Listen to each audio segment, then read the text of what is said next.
आपने कभी सोचा है कि कुछ लोग ज्योतिष के उपायों से अचानक इतनी संपत्ति कैसे बना लेते हैं? सीरियसली, लोग एस्ट्रोलॉजी से करोड़पति बनते कैसे हैं?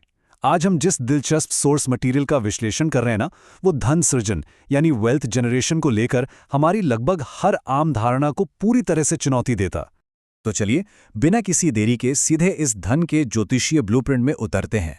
मतलब ये कोई आम भविष्यवाणी नहीं है, बल्कि एक प्रॉपर स्ट्रक्चर्ड ब्लूप्रिंट है जो बताता है कि यूनिवर्स में पैसा असल में काम कैसे करता है और हम इसे कैसे डिकोड कर सकते हैं। आज के इस एक्सप्लेनर में हम इन 5 अहम पड़ावों से गुजरेंगे। आय का ज्योतिष, धन के देवताओं का असली रहस्य, डिवाइन डेट यानी ईश्वरीय ऋण का कॉन्सेप्ट, ग्रहों के हिसाब से किए जाने वाले खास दान और अंत में ग्रहों से जुड़े कुछ सबसे बड़े मिथकों का खंडन। चलिए आगे बढ़ते हैं। शुरुआत करते हैं हमारे पहले हिस्से से, आय का ज्योतिष, कुंडली के भावों पर नया नजरिया।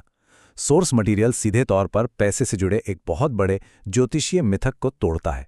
देखिए, जब भी पैसे की बात आती है तो सबका ध्यान सीधे कुंडली के दूसरे भाव यानी सेकंड हाउस पर जाता है, राइट? लेकिन सोर्स का तर्क एकदम अलग है। उसका कहना है कि दूसरा भाव सिर्फ ये बताता है कि पैसा टिकेगा या नहीं, यानी यह सिर्फ एक सेविंग्स अकाउंट है। असली गेम चेंजर है छठा भाव। जी हाँ, वही छठा घर जिसे हम पारंपरिक रूप से रोग, ऋण और शत्रुओं के डर से देखते हैं। सोर्स के मुताबिक असल में यही वो भाव है जो आपको दूसरों की जेब से पैसा निकालने की कला देता है। आपकी एक्चुअल इनकम या ब्याज से होने वाली कमाई सब इसी छठे भाव से तय होती है ना? कमाल की बात। और यही बात हमें सीधे हमारे दूसरे हिस्से पर ले आती है, धन के देवताओं का रहस्य, ईश्वरीय भूमिकाएं। ये हिस्सा तो हमारे सोचने का नजरिया ही बदल देता है। अब जरा इस डेफिनेशन पर गौर कीजिए। सोर्स बहुत ही स्पष्ट रूप से बताता है कि लक्ष्मी शब्द असल में लक्ष्य से बना है। इसका मतलब समझते हैं आप? देवी लक्ष्मी केवल किस्मत या हाथ पर हाथ धरे बैठे रहने का प्रतीक बिल्कुल नहीं है। वो लक्ष्यों की सक्रिय प्राप्ति यानी एक्टिव अचीवमेंट से जुड़ी हैं। मतलब जब तक आपका कोई क्लियर लक्ष्य ना हो और आप उस पर लगातार एक्शन ना ले रहे हों, तब तक असल में लक्ष्मी जी की प्राप्ति संभव ही नहीं है। अब आते हैं कुबेर जी पर। और सच कहूं तो यहां सोर्स एक ऐसा चौंकाने वाला तथ्य सामने रखता है जो शायद आपको हैरान कर दे। हम अक्सर नई वेल्थ के लिए कुबेर जी की पूजा करते हैं, राइट? लेकिन सोर्स के अनुसार कुबेर जी स्वभाव से बहुत कंजूस हैं। जी हां, वो कोई नई आय जनरेट नहीं करते। वो केवल एक ब्रह्मांडीय तिजोरी या कह लें एक कॉस्मिक लॉकर की तरह काम करते हैं। उनका काम सिर्फ उस पैसे को पकड़ कर रखना है जो आपने पहले ही कमा लिया है। इसीलिए उन्हें तिजोरी में रखना चाहिए, ना कि नई इनकम के लिए उनकी पूजा करनी चाहिए।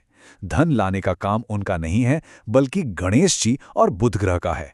चलिए अब बढ़ते हैं तीसरे हिस्से की तरफ, ईश्वरीय ऋण यानी डिवाइन डेट की अवधारणा। ये हिस्सा समझाता है कि आखिर इस खास ज्योतिषीय विचारधारा में दान करने पर इतना ज्यादा जोर क्यों दिया जाता है। इसके पीछे एक बेहद दिलचस्प पौराणिक कथा है। सोर्स के मुताबिक जब भगवान विष्णु ने वेंकटेश्वर अवतार में पद्मावती जी से विवाह किया तो उन्होंने इसे ब्रह्मांड की सबसे भव्य शादी बनाने का फैसला किया, और इसके लिए उन्होंने कुबेर जी से बहुत भारी मात्रा में धन उधार लिया। अब ये कोई छोटा मोटा कर्ज नहीं था, ये एक ऐसा ब्रह्मांडीय ऋण है जो कलयुग के अंत तक रहेगा। सोर्स दावा करता है कि जब भी भक्त तिरुपति बालाजी में अपनी आय का कुछ हिस्सा दान करते हैं तो वो असल में भगवान विष्णु का वो कर्ज चुकाने में मदद कर रहे होते हैं, और इसके बदले में मान्यता है कि भगवान उन्हें लाइफ में कभी भी भारी कर्जे में डूबने नहीं देते। काफी इंटरेस्टिंग कॉन्सेप्ट है। और बस इसी वजह से सोर्स एक बहुत ही सख्त, एकदम स्ट्रिक्ट थंब रूल सेट करता है, 1%। मतलब हर व्यक्ति को अपनी कुल आय का कम से कम 1% हिस्सा लगातार दान करना चाहिए। ये कोई ऑप्शनल चीज नहीं बताई गई है, बल्कि आर्थिक रुकावटों को दूर रखने और अपने कर्म के चक्र को बैलेंस रखने का एक एकदम बुनियादी नियम बताया गया है। अब सवाल उठता है कि दान किया कैसे जाए। इसी के साथ हम आते हैं चौथे हिस्से पर, ग्रहों के अनुसार विशेष दान, जिसे तुला दान भी कहते हैं। यहाँ सबसे बड़ी वार्निंग यह है कि रैंडम दान बिल्कुल नहीं करना चाहिए।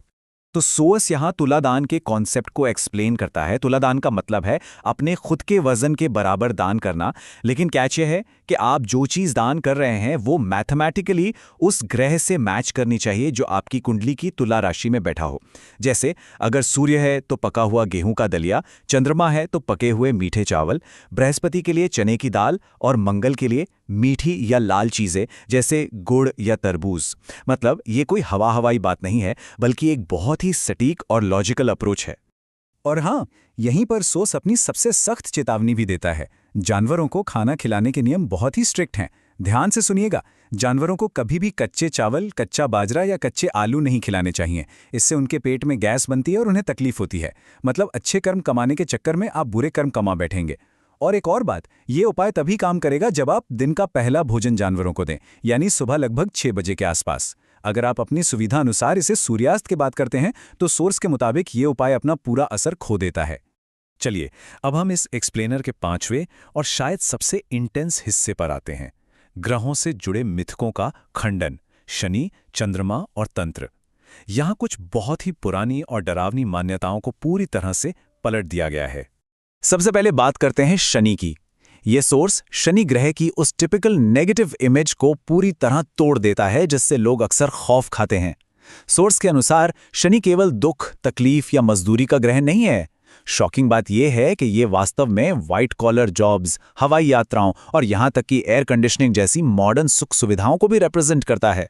और तो और, शनि का रंग केवल काला नहीं है, बल्कि चमकता हुआ शुद्ध सफेद रंग भी शनि से ही जुड़ा है। बस शर्त एक ही है, शनि हमेशा आपसे कड़े कर्म और रियल एक्शन की डिमांड करता है। काम करोगे तो सब मिलेगा। अब चंद्रमा को देखिए। सोर्स का टेक इस पर बहुत ही दिलचस्प है। कहा जाता है कि चंद्रमा का अपना कोई रंग नहीं होता, लेकिन अपनी एक्सट्रीम सुंदरता और आकर्षण के कारण इसे अहंकार और तीव्र भ्रम यानी इल्यूजन से जोड़ा गया है। सोर्स तो यहां तक दावा करता है कि लोगों के दिमाग को मैनिपुलेट करने की जो कला है और जो हम बुरी नजर लगने की बात करते हैं ना, उसका असली ज्योतिषीय स्रोत वास्तव में चंद्रमा ही है। इसी कॉन्टेक्स्ट में सोर्स तंत्र और मंत्र के बीच एक बहुत ही न्यूट्रल और शानदार एनालॉजी पेश करता है। देखिए, तंत्र का नाम सुनते ही लोग अक्सर डर जाते हैं, लेकिन यहाँ इसे बहुत सिंपल तरीके से समझाया गया है। मंत्रों को डेली मेडिसिन यानी रोजमर्रा की दवा की तरह माना गया है, जो धीरे धीरे आराम देती है, जबकि तंत्र को एक अग्रेसिव सर्जरी की तरह देखा गया है, जहां आपको तुरंत और एकदम डायरेक्ट रिजल्ट चाहिए होते हैं। यानी इसे किसी काले जादू की तरह नहीं, बल्कि प्रॉब्लम को जड़ से खत्म करने वाले एक टूल की तरह पेश किया गया है। इन सब बातों के बीच सोर्स का ये एक कोट इस पूरे एक्सप्लेनर को एकदम ग्राउंडेड कर देता है। यदि केवल ज्योतिष से ही लोग अमीर बन जाते तो हर ज्योतिषी आज करोड़पति होता। बिल्कुल पते की बात है। ज्योतिष को यहां सिर्फ एक गाइड, एक ब्लूप्रिंट की तरह पेश किया गया है।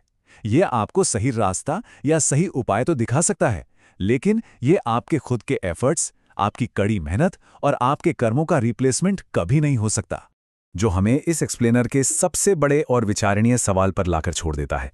सफलता का कितना हिस्सा वास्तव में सितारों में लिखा है और कितना हमारे अपने कर्मों द्वारा गढ़ा गया है।